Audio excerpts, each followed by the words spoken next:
생존 우선순위 서바이벌 프라이어리티 2025년 11월 12일자를 진행하도록 하겠습니다.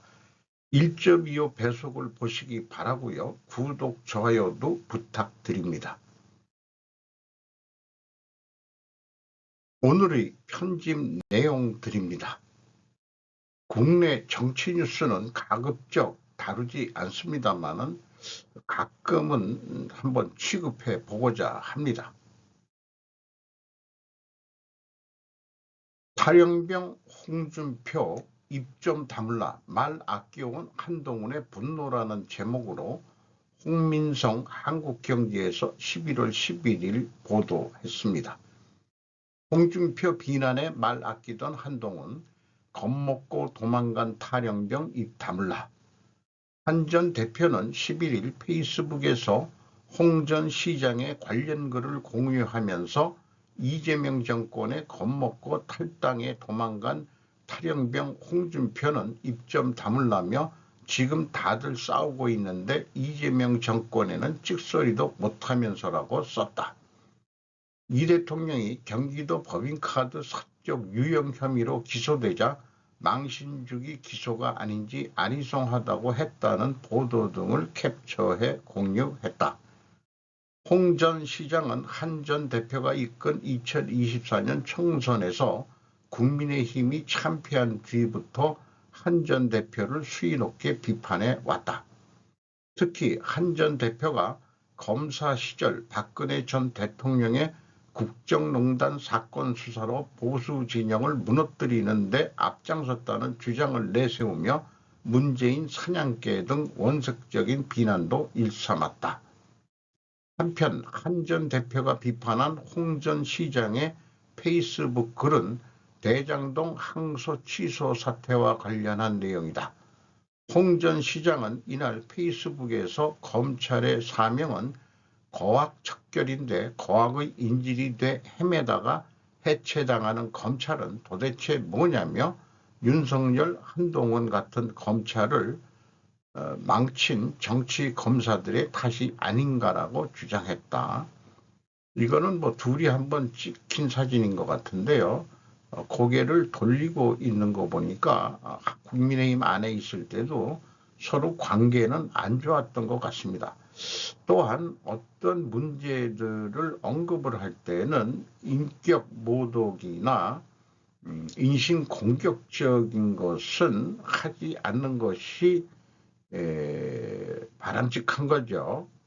저희 생존 우선순위의 캐치플레이즈가 결과 원인 결과에서 그 원인을 찾는데 그 근본 원인이 인신공격적이고 인격 모독적인 것으로 나왔다 하면은 그것은 포기해야 한다라고 제가 계속 제시를 했죠. 다른 원인을 찾아야 된다. 이렇게 좀 객관적인 쪽으로 좀 대화를 해야 된다. 이렇게 말씀드릴 수 있겠습니다.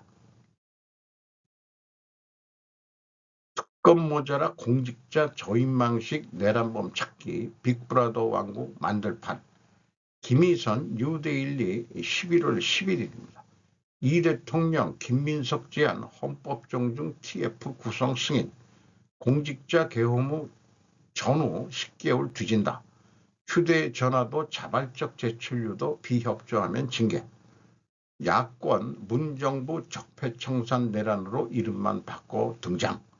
이재명 대통령이 내란에 협조한 공직자들을 조사해 합당한 인사조치를 할 수 있도록 헌법 존중 정부혁신 태스크포스 구성을 결정한 것을 두고 문재인 정부의 적폐청산 시즌2가 지연될 수 있다는 우려가 나온다. 표면적으로는 헌법 존중을 내세우지만 결과적으로 공직자 인사 이동의 명분을 확보해 정권 코드에 맞지 않는 인사들을 걸러내려는 의도가 깔린 것 아니냐는 것이다. 실제로 12.3 비상계엄에 관여한 이력이 있는지 조사하는 TF가 49개 중앙행정기관을 대상으로 진행된다. 특히 많은 의혹이 제기된 검경과 군, 그리고 외교부, 법무부, 국방부 등은 집중 점검기관에 포함됐다. 야권은 문재인 정부 적폐청산 시즌2라며 강하게 반발하고 있다. 나경원 국민의힘 의원은 이날 페이스북에 적폐청산보다 잔인한 내란 청산이 시작됐다며 헌법을 들먹이지만 실상은 정권에 충성하지 않는 공직자를 솎아내고 숙청하기 위한 완장질 TF라고 비판했다. 나 의원은 적폐라는 이름으로 공직자를 골라내던 그 방식이 이제는 내란이라는 이름으로 되살아났다며 수사와 재판도 모자라 인사권까지 동원해 반대 세력을 숙청하겠다는 것이다. 행정의 중립성은 사라지고 정권 충성만이 살아남을 것이라고 우려했다. 최보윤 국민의힘 수석대변인도 이날 이재명 정부는 언제까지 내란 타령만 할 작정인가? 정권이 바뀔 때마다 공직자를 죄인으로 몰아붙이는 정치 보복의 반복은 이제 국민 피로를 넘어 분노로 치닫고 있다며 문재인 정부 때는 적폐청산, 지금은 내란청산 이름만 바꿔 달았을 뿐 본질은 똑같다라는 목소리를 높였다.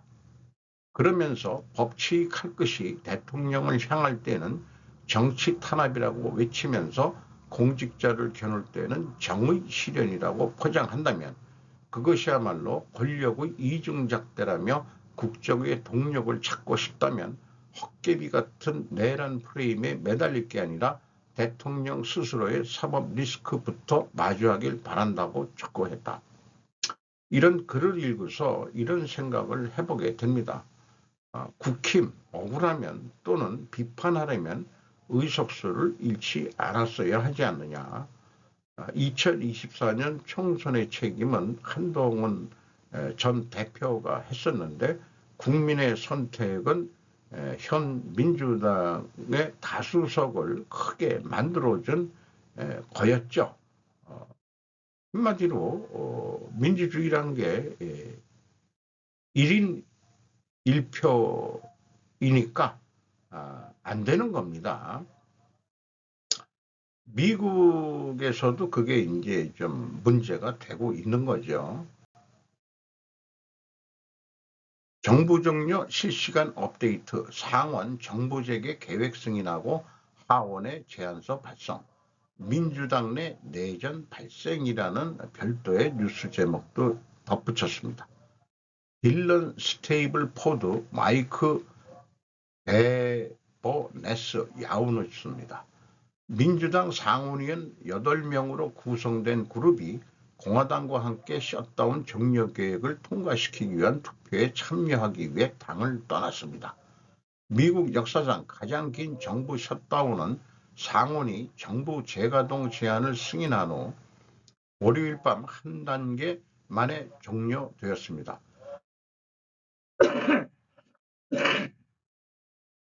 죄송합니다. 1명의 상원 민주당 의원 그룹이 필리버스터를 극복하고 기록적인 교착 상태를 종식시킬 작은 법안을 승인하기 위해 공화당에 합류했습니다. 이 법안은 이제 하원으로 넘어가며 이르면 수요일에 표결에 붙여질 것으로 예상됩니다. 상원을 통과한 법안은 1월 30일까지 대부분의 정부의 자금을 지원하고 푸드 스탬프와 재향군인 복지 등 특정 주요 프로그램에 대한 자금을 9월 말까지 연장하는 내용을 담고 있습니다. 마침내 상원의 교착 상태를 돌파한 돌파구는 일요일에 결정적인 수의 중도 민주당 의원들이 공화당으로부터 충분한 양보를 얻어 표를 확보했다고 발표하면서 마련되었습니다. 양원의 민주당 지도자들은 타협에 반대한다고 말했습니다. 주도했던 그런 의원들의 3명의 사진 8명 중에서 3명을 좀 이렇게 인용을 한 것 같아요. 4일 카프로 MBC 뉴스에서도 이런 것을 보도한 거의 동일한 내용을 보도했습니다. 정부 셧다운이 곧 끝날 것 같습니다. 미국은.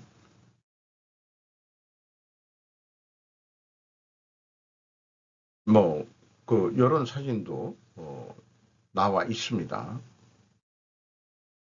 중국의 중요한 광물 지배국인 우크라이나 G7 회의에서 의제로 부상. 마리온 티보 AFP 11월 11일입니다. G7 외무장관들은 화요일 캐나다에 모여 우크라이나에 초점을 맞추고 4년간의 분쟁을 종식시킬 수 있는 길에 대한 합의를 찾을 것이라고 예상되는 회의에 모입니다. 우크라이나의 전쟁 수요를 충당할 수 있는 옵션은 미국 국경에 위치한 캐나다 나이아가라 지역에서 열리는 회담에서 두드러지게 등장할 수 있습니다. 지난 10월 도널드 트럼프 대통령이 모스크바의 두 대형 석유 회사에 제재를 가하고 블라디미르 푸틴 러시아 대통령이 분쟁 종식을 거부한 것에 대해 비난한 후 외교관들이 만나고 있습니다.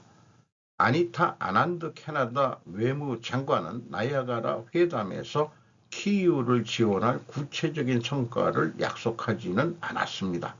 그녀는 AFP와의 인터뷰에서 이번 회의의 우선순위는 영국, 캐나다, 프랑스, 독일, 이탈리아, 일본, 미국을 포함한 7개국 이상의 논의를 확대하는 것이라고 말했습니다. 사우디아라비아, 인도, 브라질, 호주, 남아프리카 공화국, 멕시코 그리고 한국의 대표들도 참석할 예정입니다. 동아시아 지역에서는 일본이 유독 G7 국가이죠. 확대 회의를 해가지고 한국의 대표들도 오게 한다. 외무장관들 회의인데 우크라이나에 대한 어떤 해결책이 나올지 궁금하네요. 러시아의 칼라닌그라드 고립된 사람들이 용감한 표정을 짓고 있습니다. 기욤 데캄의 AFP 11월 10일자를 가져왔습니다. 칼라닌그라드 현지인들은 러시아가 우크라이나 공세를 시작하기 전보다 지금 더 가난하다고 말합니다. 알렉산더 네메노프 이런 여성인 것 같아요. 비오는 칼라닌그라드의 사진을 게재했습니다. 비가 내리는 칼라닌그라드 나토 국가들에 둘러싸인 고립된 러시아 영토 한가운데 서 있던 러시아 공장 노동자 알렉산더는 자신감을 느꼈습니다. 경제적으로 이웃 국가들과 단절되고 러시아의 다른 지역들과 물리적으로 고립된 상황에서 관리들과 지역 주민들은 이웃 국가인 폴란드와 리투아니아로부터 포위당하고 있다는 주장 속에서 용감한 표정을 짓고 있습니다. 그러나 그는 러시아가 작은 이웃 국가들보다 훨씬 더 많은 무기를 보유하고 있다는 자부심을 느끼며 그의 도시는 확실히 항복하는 도시는 아니라고 덧붙였습니다. 그의 저항은 크레민궁 나토의 끊임없는 비판을 반영합니다 하고 했는데 칼라닌그라드가 러시아 국토하고 떨어진 여기에 있더라고요. 잘 몰랐었는데 여기가 그 리투아니아하고 폴란드가 양쪽에서 공략하면은 어떻게 될지 매우 궁금하네요.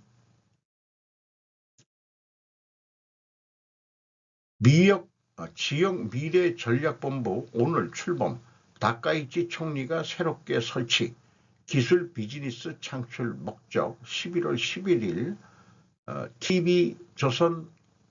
TV 아사히 뉴스입니다. TV를 대리라고 텔레비라고 한 거죠. 텔레비, TV. 일본 말이라는 게 처음엔 데일리로 제가 잘못 알았는데 이게 TV 아사히 뉴스네요.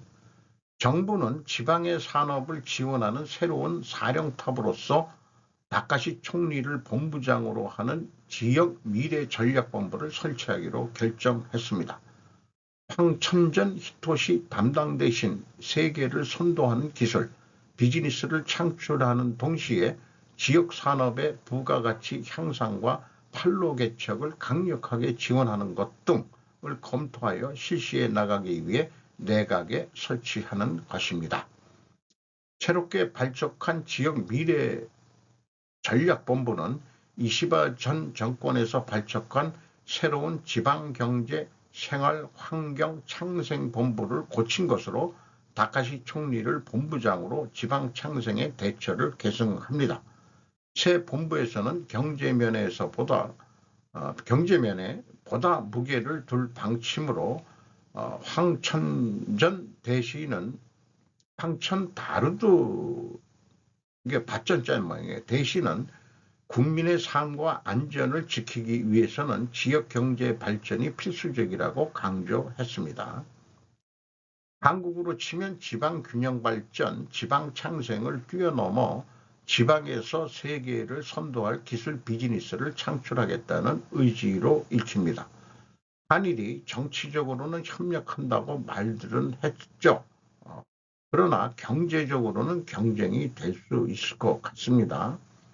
일본은 나라가 열도로 길어 지방별 특색이 있을 수 있으나 제가 볼 때에는 남한 국토는 일일 생활권으로 오히려 중앙집권적 발전이 더 경쟁력이 있다고 저는 보고 있습니다. 별도로 교도통신은 정부 지방창생으로 새 전략본부 지역산업 확대 경제정책을 중시한다. 이런 제목도 덧붙였습니다. 이 하야시상은 항상 끈질기게 잘하고 있어요. 가자 국제부대 창설을 협의, 미 대통령 사위 이스라엘 총리와 회담, 지지통시 외신부 11월 10일입니다. 카이로 시사. 이스라엘의 네타냐후 수상은 10일에 행한 트럼프 미 대통령의 사위 쿠시너 씨와의 회담에서 미국이 주도하는 팔레스타인 자치구 가자 평화안의 제2단계에 대해 협의했다. 가자에서 이스라엘군으로부터 단계적으로 치안 유지 권한을 인계받을 예정인 국제안정화부대의 창설도 논의했다고 한다. AF통신이 보도했다. 쿠시너 씨의 방문은 이스라엘의 정전 유지를 재촉하면서 제2단계에 들어가기 위한 정지를 실시하는 목적이 있다. 이스라엘 정부 대변인은 인질 반환 등 현재의 1단계뿐 아니라 하마스의 무장해제 등 2단계를 토의했다고 설명했다. 제2단계에서는 국제안정화부대 창설도 포함된다고 분명히 하고 그 상세한 내용을 담고 있는 중이라고 말했다. 쿠시너죠. 아무 직한이었지만 실질적으로는 상당한 영향력을 행사하는 그런 유대인으로 알고 있습니다. 가자 인질 1차 시신 반환, 하마스 거점 파괴 지시 이스라엘 국방장관, 지지통신 외신부 11월 8일자를 뒤늦게 가져왔습니다. 이스라엘 총리부는 7일 팔레스타인 자치구 가자에서 인질로 잡힌 1명의 시신을 적십자 국제위원회를 통해 전달받았다고 밝혔다. 대이스라엘에서 이슬람 조직 하마스와 공투하는 가자의 무장조직 이슬람 성전은 먼저 사체를 인도한다고 표명하고 있었다. 신원이 확인되면 가자에 남은 인질들의 시신은 5구가 남는다. 사체 반환은 10월에 가자 평화안 1단계 합의에 근거하는 조치지만 이행이 늦어지고 있다. 이스라엘 카츠 국방장관은 7일 하마스가 활동 거점으로 하는 지하터널 전부를 파괴하도록 군에 지시했다고 X에 투고했다. 관련해서 트럼프 행정부 고정 메뉴의 제목들을 소개합니다. 소니그룹 영업이익 사상 최고, 관세 역량 감소로 상향 조정 2006년 3월기, 일본은 3월 말이 연간 결산 마감일로 제가 이해를 하고 있습니다. 인식하고 있습니다. 미국 정부 재개 전진 상원 연결 예산안 통과, 시리아 대통령 백악관 첫 방문, 트럼프와 회담, 관계 강화할 것, 9월 중 3사 적자 관세 부담 1.4조 엔에 만기 2.5조 엔, 이렇게 표현을 제목만 소개를 합니다. 돌아가는 내용들이 뭔가 궁금한 거죠. 시사통신은 아예 트럼프 2.0 메뉴를 만들어 가지고 홍보하고 있습니다. 뉴스 메이커죠. 뉴스 메이커. 트럼프 옹이라고 불러줄까요? 나이도 이제 먹으셨으니까. 트럼프 알카에다 분파 출신 시리아 정상과 회담, 제재 위의 선물, 도연정 헤럴드 경제에서 11월 11일 보도입니다. 얄샤라 시리아 대통령 시리아 건국 후 첫 정상 백악관 방문, 미국 2차 제재담은 시저법 180일간 유예키로, 10일 도널드 트럼프 미국 대통령이 워싱턴 DC 백악관에서 아흐메드 알샤라 시리아 대통령과 악수하고 있다. 이날 양국 정상들은 언론 공개 없이 회담을 하며 시리아의 재건에 도움을 줄 수 있는 미국의 제재 유예 조치를 논의했다. 수십 년간 내전을 겪은 시리아의 정상이 내홍을 봉합한 후 백악관을 찾은 것은 1946년 건국 이후 처음이다. 알샤라 대통령의 백악관 도착부터 회담까지 그와 관련된 모든 일정은 언론에 공개되지 않았다. 기자들이 시야를 벗어난 측면 출입구를 통해 들어왔다. 연이은 제재 해제 움직임 속에서도 연방 정부 알 아사드와 그의 측근들, 인권 침해자들, 또 잊어버렸습니다만은 무슨 업자들, 그리고 지역 불안을 조성하는 악질적인 자들에 대한 제재는 유지된다. 뭐 이렇게 표현은 덧붙이고 있네요. 조선일보 쪽에서는 트럼프 만난 시리아 대통령 미 주도 IS 소탕전 협력할 것이라고 합니다. 이것은 11월 12일 좀 늦게 나온 거지만은 조선일보는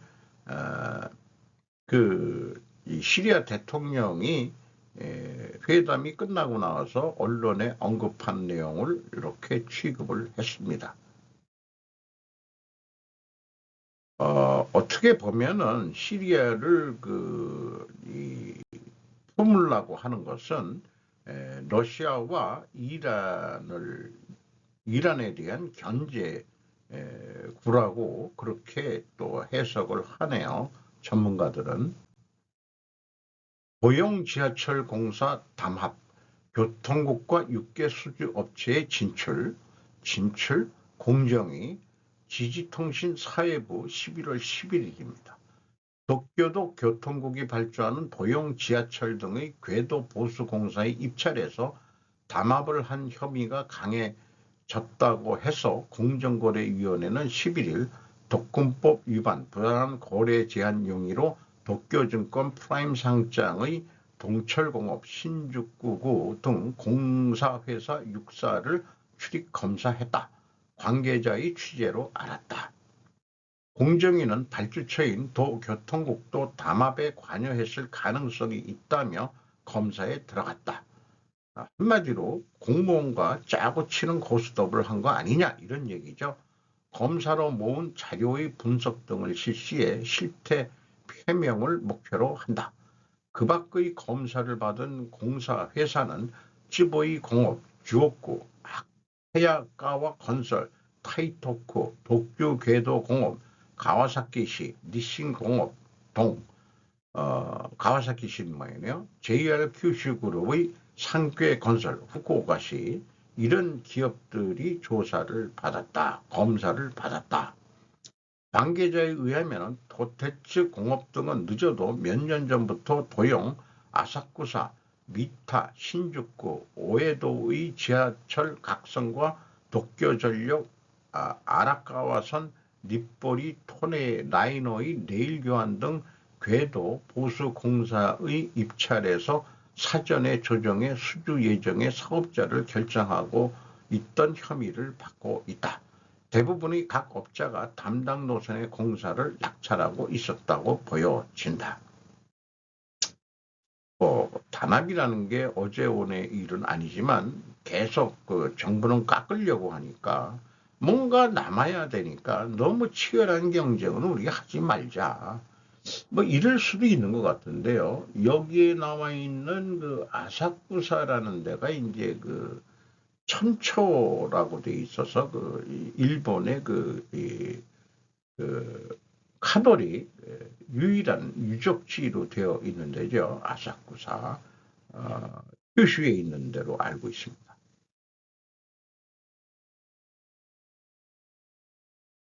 인구 감소를 사회과학적으로 접근하지 말고 자연과학으로 접근해야 한다. 인구 감소 음모론 이런 게 있어서 유튜브 방송의 그 출처는 얘기는 안 하겠습니다. 뭐 여러 군데 유사하게 나와 있는 것도 있기 때문에 거기서 나온 내용을 약간 요약을 해보면 다음과 같습니다. 사람들이 스스로 결혼과 출산을 포기하도록 유도하는 간접적 형태로 진행된다. 부동산 가격 상승은 젊은 세대가 자산을 축적할 기회를 박탈했고 결혼을 미루게 만들었다. 교육 수준의 향상은 자기 실현 욕구를 높였지만 동시에 가족 형성에 대한 부담을 키웠다. 전 세계 모든 국가가 동일하게 움직였다고 하는 것은 하나의 핵심 어젠다를 전파하는 초국적 세력이 존재한다는 방증이기도 하다. 기술의 시대의 인간은 어떤 존재로 남을 것인가? 생명의 가치는 어디에 둬야 하는가? 상기와 같은 설명이다. 설명에는 경제적으로 못 사는 세계 지역의 인구 증가에 대해서는 언급이 없는 게 이 논리 모순이 있다고 저는 봅니다. 경제개발도상국에서 인구 증가가 많았죠. 노동력이 필요했으나 성숙된 경제에서는 더 이상의 노동력은 필요 없게 됩니다. 대신 낮은 수준의 서비스 인구는 주로 못 사는 외국에서 유입되어 있죠. 유럽의 예가 그렇고 우리나라도 지금 동남아 지방에 가면은 외국인 천지같이 느껴진다고 합니다. 낮에는 잘 안 보이죠. 공장에서 일하고 농장에서 일을 하니까. 경제 규모와 수준에 관계없이 자연과학적 사고방식으로 접근해 봐야 되지 않을까 저는 생각을 합니다. 한 곳에 너무 많은 개체가 있으면 자연은 개체 수를 감소시키죠.